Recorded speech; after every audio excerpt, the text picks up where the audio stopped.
जय श्री राम। आज हम बालकांड के 40वें दोहे से 50 दोहे तक का पाठ करेंगे और उसका आनंद उठाएंगे। जय श्री हनुमते नमः। आज्ञा है प्रभु। बाल चरित चहु बंधु के बनज विपुल बहुरंग, नृपरानी परिजन सुकृत मधुकर बारी विहंग। चारों भाइयों के जो बाल चरित हैं वे ही इसमें खिले हुए रंग बिरंगे बहुत से कमल हैं। महाराज श्री दशरथ जी तथा उनकी रानियों और कुटुंबियों के सत्कर्म पुण्य ही भ्रमर और जल पक्षी हैं।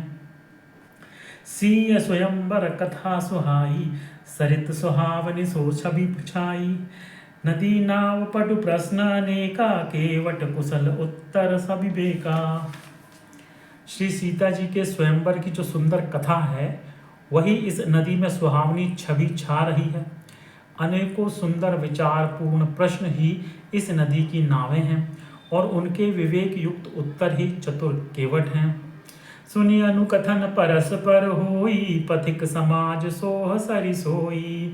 घोर धार भृगुनाथ रिसानी, घाट सुबद्ध राम बरबानी। इस कथा को सुनकर पीछे जो आपस में चर्चा होती है वही इस नदी के सहारे सहारे चलने वाले यात्रियों का समाज शोभा पा रहा है। परशुराम जी का क्रोध इस नदी की भयानक धारा है और श्री रामचंद्र जी के श्रेष्ठ वचन ही सुंदर बंधे हुए घाट हैं। सानुज राम विवाह उछाहू, सो शुभ सुमग सुखद सब काहू। कहत सुनत हर्षहि पुल काही, ते सुकति मन मुदित नहाही। भाइयों सहित श्री रामचंद्र जी के विवाह का उत्साह ही इस कथा नदी की कल्याणकारी बाढ़ है जो सभी को सुख देने वाली है। इसके कहने सुनने में जो हर्षित और पुलकित होते हैं वे ही पुण्यात्मा पुरुष हैं जो प्रसन्न मन से इस नदी में नहाते हैं। राम तिलक हित मंगल साजा, परब जोग जनु जुरे समाजा। काय को मति कै केरी, परिजा सुफल विपति घनेरी। श्री रामचंद्र जी के राज तिलक के लिए जो मंगल साज सजाया गया वही मानो पर्व के समय इस नदी पर यात्रियों के समूह इकट्ठे हुए हैं। कैकई की कुबुद्धि ही इस नदी में काई है जिसके फलस्वरूप बड़ी भारी विपत्ति आ पड़ी। समद अमित उत्पात सब, भरत चरित जगपात। कलियघ खल अवगुण कथन, तेजल मल बग काग। संपूर्ण अनगिनत उत्पातों को शांत करने वाला भरत जी का चरित्र नदी तट पर किया जाने वाला जप यज्ञ है। कलयुग के पापों और दुष्टों के अवगुणों के जो वर्णन हैं वे ही इस नदी के जल का कीचड़ और बगुले कोए हैं। कीरति सरित छहू ऋतुरूरी, समय सुहावनी पावनी भूरी। हिम हिम शैल सुता शिव ब्याहू, शिशिर सुखद प्रभु जन्म उछाहू। यह कीर्ति रूपी नदी छहों ऋतुओं में सुंदर है। सभी समय यह परम सुहावनी और अत्यंत पवित्र है। इसमें शिव पार्वती का विवाह हेमंत ऋतु है। श्री रामचंद्र के जन्म का उत्सव सुखदायी शिशिर ऋतु है। बर नब राम विवाह समाजू, सोमुद मंगलमय ऋतु राजू। ग्रीशम दुसह राम बन गवनु, पंथ कथा खर आतप पवनु। श्री रामचंद्र जी के विवाह समाज का वर्णन ही आनंद मंगलमय ऋतुराज वसंत है।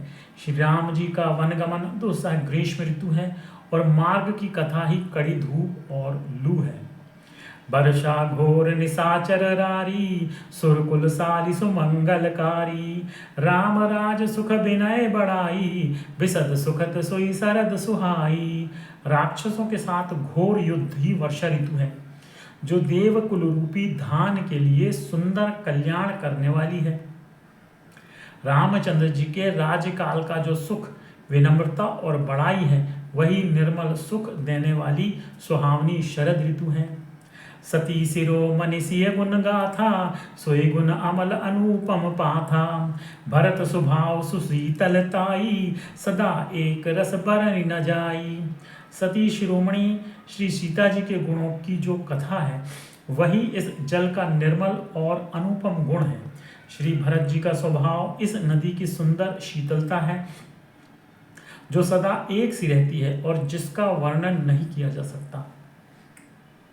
अवलोकनी बोलनी मिलनी प्रीति परस्पर हास, भायप भरी चहु बंधु की जल माधुरी सुबास। चारों भाइयों का परस्पर देखना, बोलना, मिलना, एक दूसरे से प्रेम करना, हंसना और सुंदर भाईपन इस जल की मधुरता और सुगंध है। आरति विनय दीनता मोरी, लघुता ललित सुबारी न थोरी, अद्भुत सलिल सुनत गुणकारी, आस पियास मनोमलहारी। मेरा आर्त भाव, विनय और दीनता इस सुंदर और निर्मल जल का कम हल्कापन नहीं है, अर्थात अत्यंत हल्कापन है। यह जल बड़ा ही अनोखा है, जो सुनने से ही गुण करता है और आशा रूपी प्यास को और मन के मैल को दूर करता है। राम सुपे मही पोषत पानी, हरत सकल कलि कलुष गलानी, भव श्रम शोषक तोषक तोषा, समन दुरित दुख दारिद दोषा। यह जल श्री रामचंद्र जी के सुंदर प्रेम को पुष्ट करता है, कलयुग के समस्त पापों और उनसे होने वाली ग्लानि को हर लेता है, संसार के जन्म मृत्यु रूप श्रम को सोख लेता है, संतोष को भी संतुष्ट करता है और पाप ताप दरिद्रता और दोषों को नष्ट कर देता है। काम कोह मद मोह नसावन, विमल विवेक विराग बढ़ावन, सादर मज्जन पान किए ते, मिटहि पाप परिताप हिए ते। यह जल काम क्रोध मद और मोह का नाश करने वाला और निर्मल ज्ञान और वैराग्य का बढ़ाने वाला है। इसमें आदर पूर्वक स्नान करने से और इसे पीने से हृदय में रहने वाले सब पाप ताप मिट जाते हैं। जिन एहि बारी न मानस धोए, ते कायर कलिकाल बिगोए, तृषित निरखी रवि कर भव बारी, फिर हई मृग जिमि जीव दुखारी। जिन्होंने इस राम सुयश रूपी जल से अपने हृदय को नहीं धोया, वे कायर कलिकाल के द्वारा ठगे गए। जैसे प्यासा हिरन सूर्य की किरणों के रेत पर पड़ने से उत्पन्न हुए जल के भ्रम को वास्तविक जल समझकर पीने को दौड़ता है और जल ना पाकर दुखी होता है, वैसे ही वे कलयुग से ठगे हुए जीव भी विषयों के पीछे भटककर दुखी होंगे। मति हनुहारी सुबारी गुण, घन गनि मन अनहवाई, सुमिरि भवानी शंकर ही, कह कवि कथा सुहाई। अपनी बुद्धि के अनुसार इस सुंदर जल के गुणों को विचार कर, उसमें अपने मन को स्नान कराकर और श्री भवानी शंकर को स्मरण करके कवि तुलसीदास सुंदर कथा कहता है। अब रघुपति पद पंकर हूँ, हिय धरि पाई प्रसाद, कहूँ जुगल मुनि वर्य कर, मिलन सुभग संवाद। मैं अब श्री रघुनाथ जी के चरण कमलों को हृदय में धारण कर और उनका प्रसाद पाकर दोनों श्रेष्ठ मुनियों के मिलन का सुंदर संवाद वर्णन करता हूँ। भरद्वाज मुनि बसहि प्रयागा, तिनहि राम पद अति अनुरागा, तापस समदम दया निधाना, परमार्थ पथ परम सुजाना। भरद्वाज मुनि प्रयाग में बसते हैं।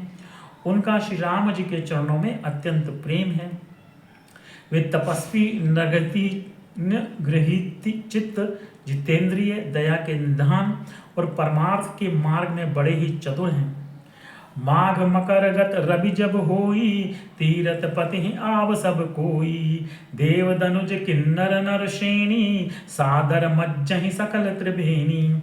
माघ में जब सूर्य मकर राशि पर जाते हैं, तब सब लोग तीर्थराज प्रयाग को आते हैं। देवता, दैत्य, किन्नर और मनुष्यों के समूह सब आदर पूर्वक त्रिवेणी में स्नान करते हैं। पूजहि माधव पद जल जाता, परसि अखय बटु हर्षहि गाता, भरद्वाज आश्रम अति पावन, परम रम्य मुनिवर मन भावन। श्री वीणा माधव जी के चरण कमलों को पूजते हैं और अक्षय वट का स्पर्श कर उनके शरीर पुलकित होते हैं। भरद्वाज जी का आश्रम बहुत ही पवित्र, परम रमणीय और श्रेष्ठ मुनियों के मन को भाने वाला है। तहाँ होई मुनि ऋषय समाजा, जाहि जे मज्जन तीरथ राजा, मज्जहि प्रात समेत उछाहा, कहाहि परस्पर हरि गुण गाहा। तीर्थराज में प्रयाग में जो स्नान करने जाते हैं उन ऋषि मुनियों का समाज वहाँ भरद्वाज जी के आश्रम में जुटता है। प्रातःकाल सब उत्साह पूर्वक स्नान करते हैं और फिर परस्पर भगवान के गुणों की कथाएं कहते हैं। ब्रह्म निरूपण धर्म विधि भर नहीं तत्व विभाग, कहाँ ही भगति भगवंत के संयुत ज्ञान विराग। ब्रह्म का निरूपण, धर्म का विधान और तत्वों के विभाग का वर्णन करते हैं तथा ज्ञान वैराग्य से युक्त भगवान की भक्ति का कथन करते हैं। यही प्रकार भरी माघ नहाही, पुनि सब निज निज आश्रम जाही। प्रतिसंबद अति होई आनंदा, मकर मज्ज गवनहि मुनि वृंदा। इसी प्रकार माघ के महीने भर स्नान करते हैं और फिर सब अपने अपने आश्रमों को चले जाते हैं। हर साल वहाँ इसी तरह बड़ा आनंद होता है। मकर में स्नान करके मुनिगण चले जाते हैं। एक बार भरी मकर नहाए, सब मुनीस आश्रमन सिधाए। जाग बलिक मुनि परम विवेकी, भरद्वाज राखे पद टेकी। एक बार पूरे मकर भर स्नान करके सब मुनीश्वर अपने अपने आश्रमों को लौट गए। परम ज्ञानी याज्ञवल्क्य मुनि को चरण पकड़कर भरद्वाज जी ने रख लिया। सादर चरण सरोज पखारे, अति पुनीत आसन बैठारे। करि पूजा मुनि सुजस बखानी, बोले अति पुनीत मृदुबानी। आदर पूर्वक उनके चरण कमल धोए और बड़े ही पवित्र आसन पर उन्हें बैठाया। पूजा करके मुनि याज्ञवल्क्य जी के सुयश का वर्णन किया और फिर अत्यंत पवित्र और कोमल वाणी से बोले, नाथ एक संसौ बड़ मोरे, करगद वेद तत्व सब तोरे। कहत सुमोही लागत भय लाजा, जो न कहूँ बड़ होई अकाजा। हे नाथ, मेरे मन में एक बड़ा संदेह है। वेदों का तत्व सब आपकी मुट्ठी में है, अर्थात आप ही वेद का तत्व जानने वाले होने के कारण मेरा संदेह निवारण कर सकते हैं। पर उस संदेह को कहते मुझे भय और लाज आती है। भय इसलिए कि कहीं आप यह ना समझें कि मेरी परीक्षा ले रहा है, और लाज इसलिए कि इतनी आयु बीत गई अब तक ज्ञान न हुआ, और यदि नहीं कहता तो बड़ी हानि होती है क्योंकि अज्ञानी बना रहता हूं। संत कहां असिनीत प्रभु, श्रुति पुराण मुनि गाव। होई न विमल विवेक उर, गुरसन किए दुराव। हे प्रभु, संत लोग ऐसी नीति कहते हैं और वेद पुराण तथा मुनिजन भी यही बतलाते हैं कि गुरु के साथ छिपाव करने से हृदय में निर्मल ज्ञान नहीं होता। अस विचारी प्रगटौ निज मोहु, हरहु नाथ करि जन पर छोहु। राम नाम कर अमित प्रभावा, संत पुराण उपनिषद गावा। यही सोचकर मैं अपना अज्ञान प्रकट करता हूँ। हे नाथ, सेवक पर कृपा करके इस अज्ञान का नाश कीजिए। संतों, पुराणों और उपनिषदों ने राम नाम के असीम प्रभाव का गान किया है। संतत जपत शंभु अविनाशी, शिव भगवान ज्ञान गुण राशि। आकर चारि जीव जग आही, काशी मरत परम पद लही। कल्याण स्वरूप ज्ञान और गुणों की राशि अविनाशी भगवान शंभु निरंतर राम नाम का जप करते रहते हैं। संसार में 4 जाति के जीव हैं। काशी में मरने से सभी परम पद को प्राप्त करते हैं। सोपि राम महिमा मुनि राया, शिव उपदेश करत करिदाया। राम कवन प्रभु पूछऊं तो ही, कही है बुझाई कृपा निधि मोही। हे मुनिराज, वह भी राम नाम की ही महिमा है, क्योंकि शिवजी महाराज दया करके काशी में मरने वाले जीव को राम नाम का ही उपदेश करते हैं। इसी से उनको परम पद मिलता है। हे प्रभु, मैं आपसे पूछता हूँ कि वे राम कौन हैं? हे कृपा निधान, मुझे समझाकर कहिए। एक राम अवधेश कुमारा, तिनकर चरित विदित संसारा। नारी बिरह दुख लहो अपारा, भयउ रोष रन रावण मारा। एक राम तो अवध नरेश दशरथ जी के कुमार हैं। उनका चरित्र सारा संसार जानता है। उन्होंने स्त्री के विरह में अपार दुख उठाया और क्रोध आने पर युद्ध में रावण को मार डाला। प्रभु सोई राम की अपर को, जाहि जपत त्रिपुरारी। सत्य धाम सर्वज्ञ तुम, कहु विवेक विचारी। हे प्रभु, वही राम है या और कोई दूसरे हैं जिनको शिव जी जपते हैं। आप सत्य के धाम हैं और सब कुछ जानते हैं। ज्ञान विचार कर कहिए। जैसे मिटे मोर भ्रम भारी, कहु सो कथा नाथ विस्तारी। जाग बलिक बोले मुस्काई, तुम्हि विदित रघुपति प्रभुताई।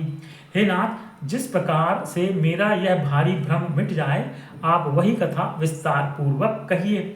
इस पर याज्ञवल्क्य जी मुस्कुराकर बोले, श्री रघुनाथ जी की प्रभुता को तो तुम जानते हो।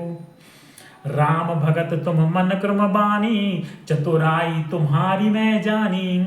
चाहु सुने राम गुण गूढ़ा, कीनहु प्रश्न मनहु अति मूढ़ा। तुम मन वचन और कर्म से श्री राम जी के भक्त हो। तुम्हारी चतुराई को मैं जान गया। तुम श्री राम जी के रहस्यमय गुणों को सुनना चाहते हो, इसी से तुमने ऐसा प्रश्न किया है, मानो बड़े ही मूढ़ हो। तात सुनहु सादर मनुलाई, कहु राम कै कथा सुहाई। महामोह महिषेषु विशाला, राम कथा कालिका कराला। हे तात, तुम आदर पूर्वक मन लगाकर सुनो। मैं श्री राम जी की सुंदर कथा कहता हूँ। बड़ा भारी अज्ञान विशाल महिषासुर है और श्री राम जी की कथा उसे नष्ट कर देने वाली भयंकर काली जी हैं। राम कथा शशि किरण समाना, संत चकोर करहि जहि पाना। ऐसे ही संशय कीन भवानी, महादेव तब कहा बखानी। श्री राम जी की कथा चंद्रमा की किरणों के समान है, जिसे संत रूपी चकोर सदा पान करते हैं। ऐसा ही संदेह पार्वती जी ने किया था। तब महादेव जी ने विस्तार से उसका उत्तर दिया था। कहां सोमति अनुहारी अब, उमा शंभु संवाद। भयउ समय जहि हेतु जहि, सुनु मुनि मिटहि विषाद। अब मैं अपनी बुद्धि के अनुसार वही उमा और शिव जी का संवाद कहता हूँ। वह जिस समय और जिस हेतु से हुआ, उसे हे मुनि तुम सुनो, तुम्हारा विषाद मिट जाएगा। एक बार त्रेता जुग माही, शंभु गए कुंभज ऋषि पाही। संग सती जग जननी भवानी, पूजे ऋषि अखिलेश्वर जानी। एक बार त्रेता युग में शिव जी अगस्त ऋषि के पास गए। उनके साथ जगत जननी भवानी सीता जी भी थीं। उनके साथ जगत जननी भवानी सती जी भी थीं। ऋषि ने संपूर्ण जगत के ईश्वर जानकर उनका पूजन किया। राम कथा मुनि बर्ज बखानी, सुनि महेश परम सुख मानी। ऋषि पूछी हरि भगति सुहाई, कहि शंभु अधिकारी पाई। मुनिवर अगस्त जी ने राम कथा विस्तार से कही, जिसको महेश्वर ने परम सुख मानकर सुना। फिर ऋषि ने शिव जी से सुंदर हरिभक्ति पूछी और शिव जी ने उनको अधिकारी पाकर रहस्य सहित भक्ति का निरूपण किया। कहत सुनत रघुपति गुण गाथा, कछु दिन तहाँ रहे गिरिनाथा। मुनिसन विदा मागी त्रिपुरारी, चले भवन संग दक्ष कुमारी। श्री रघुनाथ जी के गुणों की कथाएं कहते सुनते कुछ दिनों तक शिव जी वहां रहे। फिर मुनि से विदा मांगकर शिव जी दक्ष कुमारी सती जी के साथ घर कैलाश को चले। तही अवसर भंजन मही भारा, हरि रघुवंश लीन अवतारा। पिता बचन तज राज उदासी, दंडक बन विचरत अविनाशी। उन्हीं दिनों पृथ्वी का भार उतारने के लिए श्री हरि ने रघुवंश में अवतार लिया था। वे अविनाशी भगवान उस समय पिता के वचन से राज्य का त्याग करके तपस्वी या साधु वेश में दंडक वन में विचर रहे थे। हृदय विचारत जात हर, कहीं विधि दर्शन होई। गुप्त रूप अवतरे प्रभु, गए जान सब कोई। शिव जी हृदय में विचारते जा रहे थे कि भगवान के दर्शन मुझे किस प्रकार हों। प्रभु ने गुप्त रूप से अवतार लिया है, मेरे जाने से सब लोग जान जाएंगे। शंकर और अति क्षोभ सती, ना जानहि मर्म सोई। तुलसी दर्शन लोभ मन, डरु लोचन लालची। श्री शंकर जी के हृदय में इस बात को लेकर बड़ी खलबली उत्पन्न हो गई, परंतु सती जी इस भेद को नहीं जानती थीं। तुलसीदास जी कहते हैं कि शिव जी के मन में भेद खुलने का डर था, परंतु दर्शन के लोभ से उनके नेत्र ललचा रहे थे। राम रावण मरन मनुज कर जाचा, प्रभु विधि बचन कीन सह चाचा। जो नहीं जाऊं रहाई पछतावा, करत विचारु न बनत बनावा। रावण ने ब्रह्मा जी से अपनी मृत्यु मनुष्य के हाथ से मांगी थी। ब्रह्मा जी के वचनों को प्रभु सत्य करना चाहते हैं। मैं जो पास नहीं जाता हूं तो बड़ा पछतावा रह जाएगा। इस प्रकार शिव जी विचार करते थे, परंतु कोई भी युक्ति ठीक नहीं बैठती थी। यही विधि भये सोच बस ईसा, तही समय जाई 10 सीसा। लीन नीच मारी चहि संगा, भयो तुरत सोई कपट कुरंगा। इस प्रकार महादेव जी चिंता के वश हो गए। उसी समय नीच रावण ने जाकर मारीच को साथ लिया और वह मारीच तुरंत कपट मृग बन गया। करि छलु मोर हरि वैदेही, प्रभु प्रभाव तस विदित न तेहि। मृग बदि बंधु सहित हरि आए, आश्रम देखि नयन जल छाए। मूर्ख रावण ने छल करके सीता जी को हर लिया। उसे श्री रामचंद्र जी के वास्तविक प्रभाव का कुछ भी पता न था। मृग को मारकर भाई लक्ष्मण सहित श्री हरि आश्रम में आए और उसे खाली देखकर, अर्थात वहां सीता जी को न पाकर उनके नेत्रों में आंसू भर आए। बिरह बिकल नर इव रघुराई, खोजत विपन फिरत दो भाई। कबहु जोग वियोग न जाके, देखा प्रगट बिरह दुखुता के। श्री रघुनाथ जी मनुष्यों की भांति विरह से व्याकुल हैं और दोनों भाई वन में सीता जी को खोजते हुए फिर रहे हैं। जिनके कभी कोई संयोग वियोग नहीं है, उनमें प्रत्यक्ष विरह का दुख देखा गया। अति विचित्र रघुपति चरित, जानहि परम सुजान। जे मति बंद विमोह बस, हृदय धरहि कछुआन। श्री रघुनाथ जी का चरित्र बड़ा ही विचित्र है। उसको पहुंचे हुए ज्ञानी जन ही जानते हैं। जो मंद बुद्धि हैं वे तो विशेष रूप से मोह के वश होकर हृदय में कुछ दूसरी ही बात समझ बैठते हैं। शंभु समय तेहि राम ही देखा, उपजाहि अति हर्ष विशेषा। भरि लोचन छवि सिंधु निहारी, कुसमय जानी न कीन्ह चिन्हारी। श्री शिव जी ने उसी अवसर पर श्री राम जी को देखा और उनके हृदय में बहुत भारी आनंद उत्पन्न हुआ। उन शोभा के समुद्र श्री रामचंद्र जी को शिव जी ने नेत्र भर देखा, परंतु अवसर ठीक न जानकर परिचय नहीं किया। जय सच्चिदानंद जग पावन, अस कही चले मनोज न सावन। चले जात शिव सती समेता, पुनि पुनि पुलकत कृपा निकेता। जगत के पवित्र करने वाले सच्चिदानंद की जय हो, इस प्रकार कहकर कामदेव का नाश करने वाले श्री शिव जी चल पड़े। कृपा निधान शिव जी बार बार आनंद से पुलकित होते हुए सीता जी के साथ चले जा रहे थे। सती सुदशा शंभु कै देखी, और उपजा संदेहु विशेषी। शंकरु जगत बंद जगदीसा, सुर नर मुनि सब नावत सीसा। सती जी ने शंकर जी की वह दशा देखी तो उनके मन में बड़ा संदेह उत्पन्न हो गया। वे मन ही मन कहने लगी कि शंकर जी की सारा जगत वंदना करता है, वे जगत के ईश्वर हैं। देवता मनुष्य मुनि सब उनके प्रति सिर नवाते हैं। तिन नृपसुतहि कीन्ह परनामा, कहि सच्चिदानंद परधामा। भय मगन छवि तासु बिलोकी, अजम प्रीति और रहित नरो की। उन्होंने एक राजपुत्र को सच्चिदानंद परम धाम कहकर प्रणाम किया और उसकी शोभा देखकर वे इतने प्रेम मग्न हो गए कि अब तक उनके हृदय में प्रीति रोकने से भी नहीं रुकती।